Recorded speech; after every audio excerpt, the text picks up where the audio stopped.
Hey gang, this is Nick Z. Welcome to Rock and Roll Tales from the Old Southwest.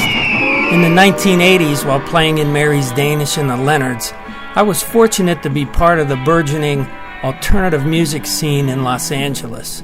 Some band contemporaries became members of the Rock and Roll Hall of Fame. So saddle up and let's get going.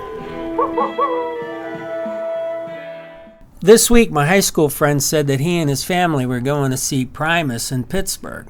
In the spirit of rock and roll, I reached out to my Virgin Records friend Leanne about Primus. That soon led me down a road full of music memories going back to 1987. In 95, I remember watching Primus's Wynona's Big Brown Beaver video. This video was unlike anything I'd ever seen up to that time. The guys were dressed up like toy store cowboys in vibrant reds and blues, like John Wayne's scarf and Hondo, and very expressive cartoon-like faces. Within the first 10 seconds, Les belts out a yodel like Jimmy Rogers' Bill Monroe and Mule Skinner Blues' Blue Yodel No. 8, and a hopped-up Bakersfield sound solo in the second half.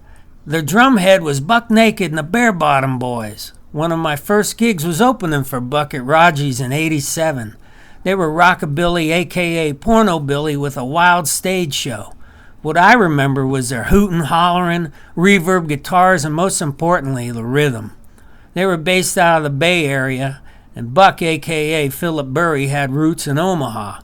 I'd have to say, looking back, that the hillbilly country influence, along with watching Hee Haw with my dad and his stories growing up in the Depression, was where my musical roots lie. L.A. was my musical home in mid-'80s, rock and roll with a strong hillbilly influence. That influence was the old country circuit that went from San Francisco to Fresno, Bakersfield, Oildale, North Hollywood, and down to San Diego. While talking about Primus, I remember another co-worker, Tess. She was from Bakersfield and learned how to yodel from her parents, and from time to time we'd get to hear authentic yodeling. One time, several of us at Virgin went to Bakersfield to see Buck Owens. Buck Naked passed away at a young age. He and Primus were close friends, and I could see that country influence in Primus. It's one that runs up and down the California coast. The influence was unstoppable. It was in the dirt, in the buildings on Lancashire Boulevard, in the air, and vibrating along the old railroad tracks.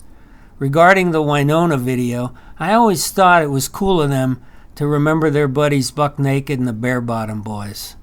Thank you to the Primus family for looking out for my friends and making the Pittsburgh show one to remember. Join me again for more Nick Z's Rock and Roll Tales from the Old Southwest.